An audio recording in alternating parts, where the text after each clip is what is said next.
ఇప్పుడు ప్రజలందరినీ కూడా భయపెడుతున్న అంశం ఏదైనా ఉంది అంటే జగన్మోహన్ రెడ్డి కొత్తగా తెచ్చే ప్రయత్నం చేస్తున్నటువంటి ఏదైతే ల్యాండ్ టైటిల్ యాక్ట్ అనే ఒకటి ఉందో అది ఇప్పుడు ప్రతిపక్షాలనే కాదు ప్రజలను కూడా తీవ్ర భయాందోళనకు నెడుతుంది. ఎందుకనంటే నిజంగా జగన్మోహన్ రెడ్డి తెచ్చినటువంటి ఈ చట్టం గన ఇంప్లిమెంట్ చేస్తే, ఎప్పటికైతే జగన్మోహన్ రెడ్డి చేయలేదు, ఈ ఎన్నికల్లో గెలిస్తే జగన్మోహన్ రెడ్డి మొట్టమొదటగా చేసే పని ఈ ల్యాండ్ టైటిల్ యాక్ట్ని అమలు చేయటమే. వాస్తవానికి ఇందులో కొన్ని నిబంధనలకు విరుద్ధంగా ప్రజల ఆస్తికి ఇబ్బంది కలిగే విధంగా కొన్ని నిబంధనలు ఉన్నాయి. వాటిని తొలగించాలని కేంద్ర ప్రభుత్వం చెప్పినప్పటికీ జగన్మోహన్ రెడ్డి తొలగించకపోవటం శోచనీయం. ఏంటి ల్యాండ్ టైటిల్ ఏమవుద్ది, మన భూమికి ఏమవుద్ది అని చెప్పి చాలామందికి అనుమానం ఉండొచ్చు. నేను చాలా సింపుల్గా చెప్తా. సాధారణంగా భూమి అనేది ఆ వ్యక్తికి సంబంధించిన వ్యవహారం. అది ఎవరి పేరు మీద ఉంటే దాని ఒరిజినల్స్ అన్నీ కూడా వాళ్ళ దగ్గరే ఉంటాయి. ప్రభుత్వం దగ్గర ఎటువంటి ఒరిజినల్స్ కూడా ఇప్పటి వరకు లేవు.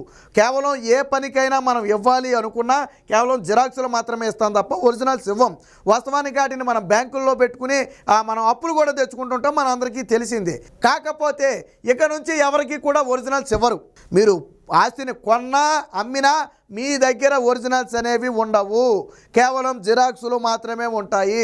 మరి ఒరిజినల్స్ ఎవరి దగ్గర ఉంటాయి అంటే జగన్మోహన్ రెడ్డి దగ్గర ఉంటాయి.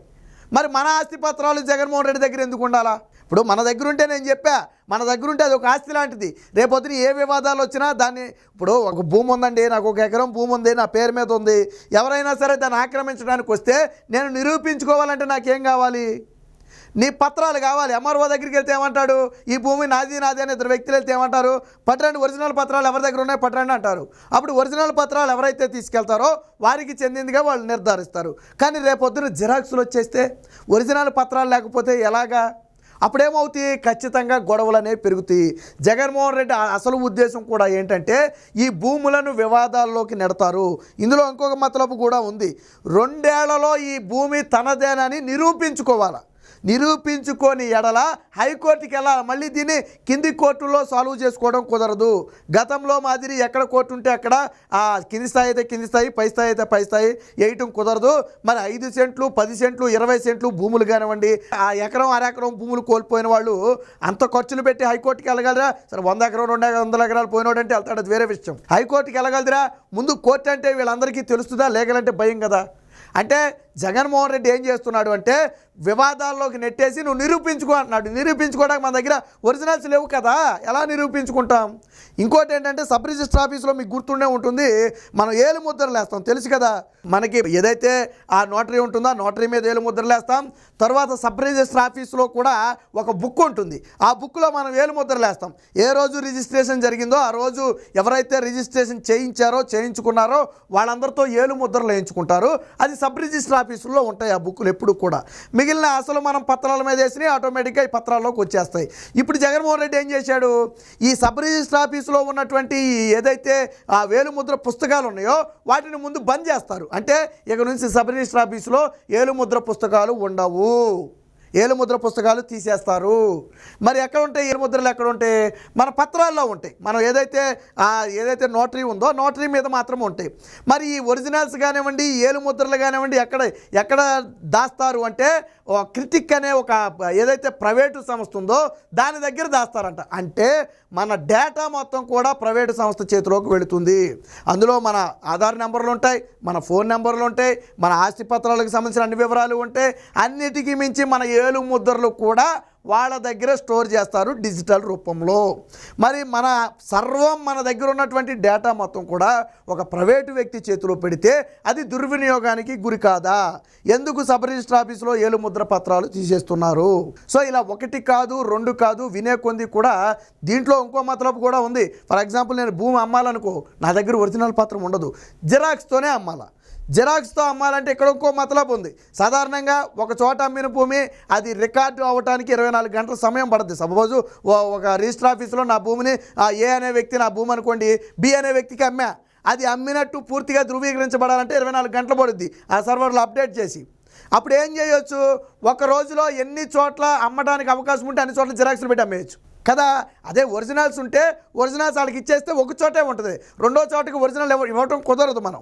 కానీ ఇప్పుడు ఇక్కడేమవుద్ది, ఒక జిరాక్స్ని 3 పక్క రిజిస్టర్ ఆఫీసులు ఉన్నాయనుకోండి దగ్గరలో ఏదైనా మన చుట్టుపక్కల, పొద్దునే ఒక చోట, మధ్యాహ్నం ఒక చోట, సాయంత్రం ఒక చోట 3 వ్యక్తులకు అమ్మేయచ్చు. అది అమ్మామా లేదనేది ఎక్కడ కూడా చూపించదు. ఎప్పుడు చూపిస్తుంది, పేరు మాత్రమే కనపడద్ది, తర్వాత వివరాలు కనపడాలంటే 24 గంటలు పడుద్ది కదా. ఈలోపు ఎంతమందికైనా అమ్మేయచ్చు ఒక జిరాక్స్ని అడ్డం పెట్టి. రెండోది, జిరాక్సులు కానీ మన దగ్గర ఉంటే అది ఒరిజినల్లా కాదనేది మనం ధృవీకరించుకోలేం. పలానా సర్వే నెంబర్లో నాకు 10 ఎకరాల భూమి ఉందని నేను ఓ జిరాక్స్ మీద ఉంటుంది, అది నిజమైన జిరాక్సా కాదా అనేది తెలియదు కూడా ఎవరికి కూడా. బ్యాంకుల్లో లోన్లు తెచ్చుకోవాలన్నా ఇప్పుడు జిరాక్సులతో తలనొప్పే. వాళ్ళు ఒరిజినల్స్ చూసిన తర్వాత కానీ లోన్లు ఎవరు, ఒరిజినల్స్ వాళ్ళ దగ్గర పెట్టుకున్న తర్వాత కానీ లోన్లు ఎవరు. సో ఇలా 1 కాదు 2 కాదు అనేక నష్టాలు ఉన్నాయి. మరి మన భూమి పత్రాలతో, మన భూమి ఒరిజినల్ పత్రాలతో జగన్మోహన్ రెడ్డికి ఏంటి పని అంటే, రేపు పొద్దున్న తాకట్టు పెట్టుకోవచ్చు కదా. ఆయన గొప్ప పుట్టినప్పుడు మన ఆస్తి పత్రాలు తీసుకెళ్ళి తాకట్టు పెడతాడు. ఇప్పుడు ఆస్తి పత్రాలు, రాష్ట్రంలో ఉన్న అందరు ఆస్తి పత్రాలు ఆయన దగ్గర పెట్టుకుంటే దాదాపు రాష్ట్రంలో ఉన్న ఆస్తి అంతా అయిందే కదా. వేరే వ్యక్తి కాదంటాడా దాన్ని? ఎక్కడ కావాలితే అక్కడ, ఎప్పుడు కావాలితే అప్పుడు తాకట్టు పెట్టుకోవచ్చు. సో ఇప్పుడు ఇదే అత్యంత భయంగా మారింది. మన టీడీపీ నేత అయినటువంటి చంద్రబాబు గారు కూడా తీవ్ర ఆవేదన వ్యక్తం చేశారు. నిజంగా జగన్మోహన్ రెడ్డి ఈ చట్టాన్ని అమలు చేస్తే ఇక మీ భూమిని మీరు మర్చిపోవటమే, మీ భూమిని మీరే నిరూపించుకోవాలా. దానికి కోర్టులు, కింది స్థాయిలో కోర్టులన్నీ ఎత్తేస్తారు, హైకోర్టు స్థాయిలో మాత్రమే నిరూపించుకోవాలా.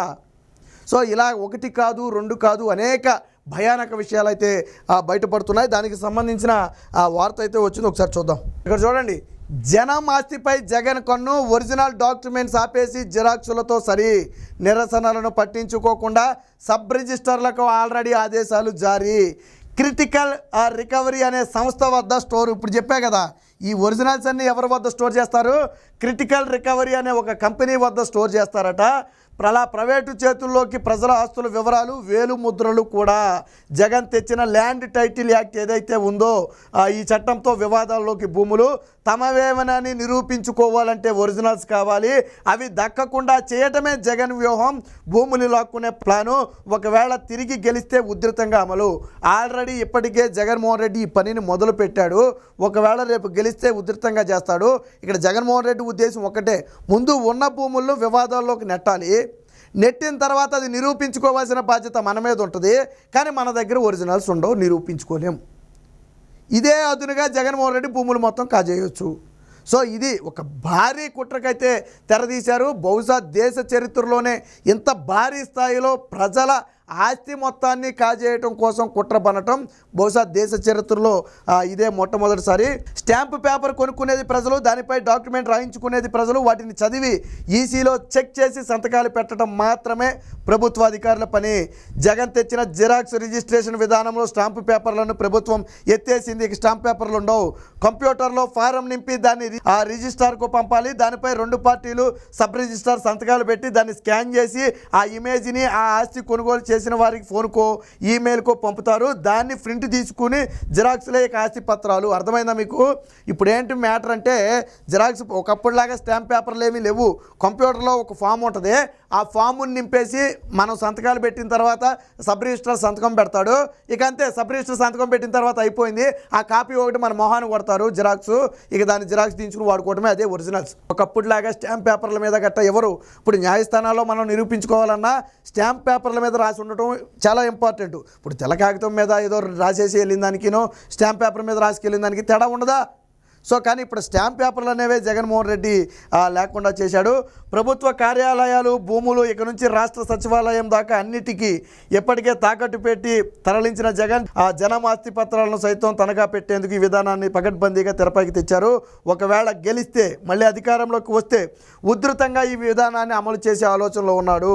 సో దీనికి సంబంధించి చూద్దాం ఏంటి ల్యాండ్ టైటిల్ ఏమవుతుంది అనేది ఒకసారి చూస్తే, జనం వద్ద వారి ఆస్తులకు సంబంధించిన ఒరిజినల్స్ లేకుండా చేసి వాటిని ప్రభుత్వ పెద్దలు తమకు సన్నిహిత కంపెనీ అయిన క్రిటికల్ రికవరీ అనే సంస్థకు అప్పచెప్పారు.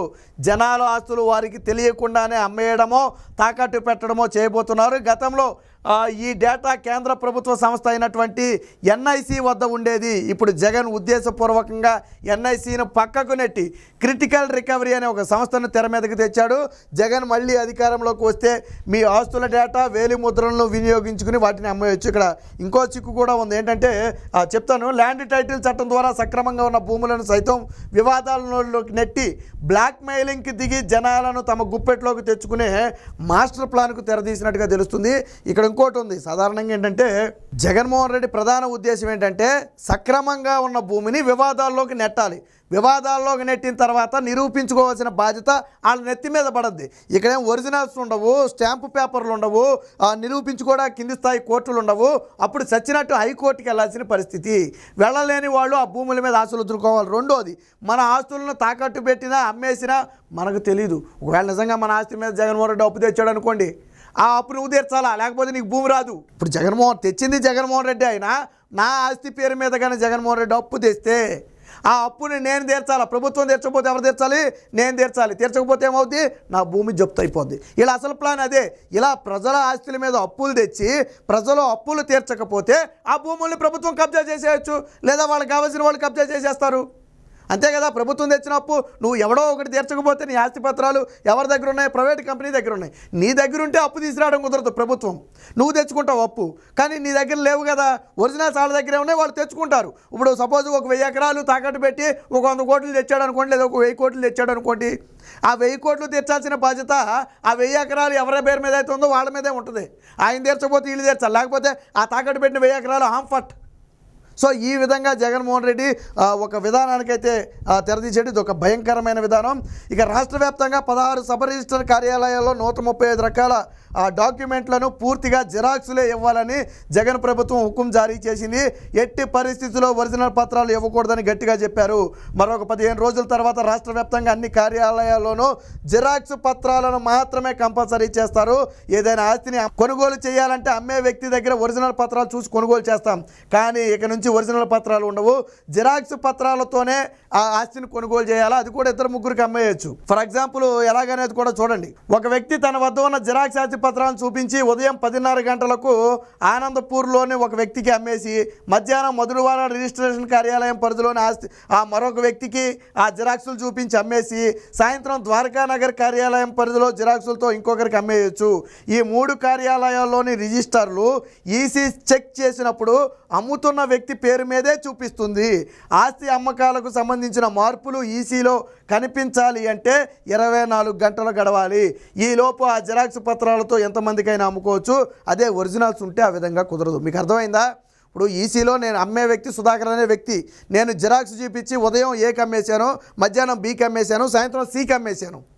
కానీ నా అమ్ముతున్న వ్యక్తిని నేనే కాబట్టి అన్నిట్లోనూ నా పేరు చూపిస్తుంది. అక్కడ ఎవరికి అనుమానం రాదు, ఎందుకంటే అన్ని కార్యాలయాల్లోనే చూపిస్తుంది.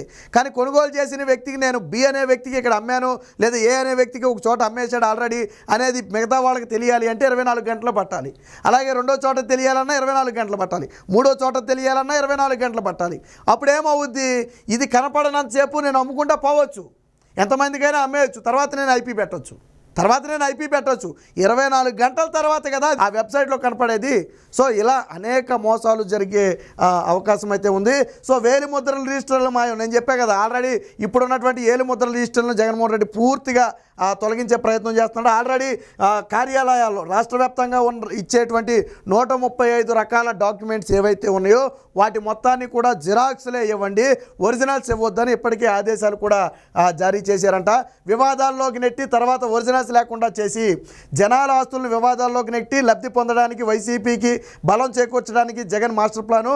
ముందుగా సక్రమంగా ఉన్న భూములన్నిటినీ ల్యాండ్ టైటిల్ చట్టం పేరుతో వివాదాల రిజిస్టర్లో ఎక్కిస్తారు. టైటిల్ రిజిస్టర్ ఆఫీసర్ ఎవరనేది కూడా ఎప్పటి వరకు చెప్పలా. ఈ టైటిల్ రిజిస్టర్ ఆఫీసర్ అని ఒకడు ఉంటాడని చెప్పి వీళ్ళు చెప్తున్నారు. ఈ టైటిల్ రిజిస్టర్ ఆఫీసర్ ఎవరనేది కూడా ఇప్పటి వరకు కూడా చెప్పలేదు. సో ఆ చట్టంలో రాయలేదు.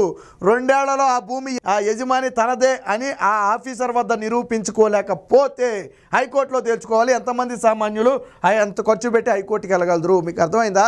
భూమిని వివాదాల రిజిస్టర్లో ఎక్కిస్తే అది ఆ వ్యక్తి దగ్గరికి ఎవరు టైటిల్ రిజిస్టర్ ఆఫీసర్ ఎవరైతే ఉన్నారో ఆయన దగ్గరికి వెళ్ళి సార్ ఈ భూమి నాదే అని 2 ఏళ్లలోపు నిరూపించుకోవాలి. మన దగ్గర ఒరిజినల్స్ లేవు. అన్ని జిరాక్సులమయం. అది ఎంతవరకు నమ్ముతారో తెలియదు. 2 ఏళ్లలో నిరూపించుకోకపోతే అది ఎక్కడికి వెళ్ళిపోతే హైకోర్టుకి వెళ్ళిపోద్ది భూమి. హైకోర్టులో కన్నా నేను నిరూపించుకోలేనని నేను వదిలేస్తే భూమి ఇళ్లవశమైపోద్ది. ఈ విధంగా జగన్మోహన్ రెడ్డి ఒక భయంకరమైన ఆ ల్యాండ్ టైటిల్ చట్టం ద్వారా ప్రజల ఆస్తి మీద కొనేసినట్టుగా తెలుస్తుంది. జగన్మోహన్ రెడ్డికి మరొక్కసారి కన్నా అవకాశం ఇస్తే మీ ఆస్తిని మీరు మర్చిపోవటమే, మీ కట్టుబట్టలతో రాష్ట్రం వదిలి వెళ్ళిపోవటమే తప్ప మీ ఆస్తి ఇక మీకు దక్కే పరిస్థితి ఉండదు. ఇక జిరాక్స్ పత్రాలే తప్ప ఒరిజినల్స్ పత్రాలు ఉండవు, ఎక్కడ కూడా నోటరీలు ఉండవు, ఎక్కడ కూడా రిజిస్ట్రేషన్ ఆ స్టాంపు పేపర్లు ఉండవు, ఎక్కడ కూడా వేలు ముద్రలు ఉండవు. కేవలం జగన్మోహన్ రెడ్డి ఇచ్చే ఒక జిరాక్స్ పేపర్ మాత్రమే ఉంటుంది. కాబట్టి ప్రజలు అప్రమత్తంగా ఉండాలి. జగన్మోహన్ రెడ్డిని ఈసారి గద్దె దించకపోతే మీ ఆస్తులను మీరే కోల్పోయినట్టే.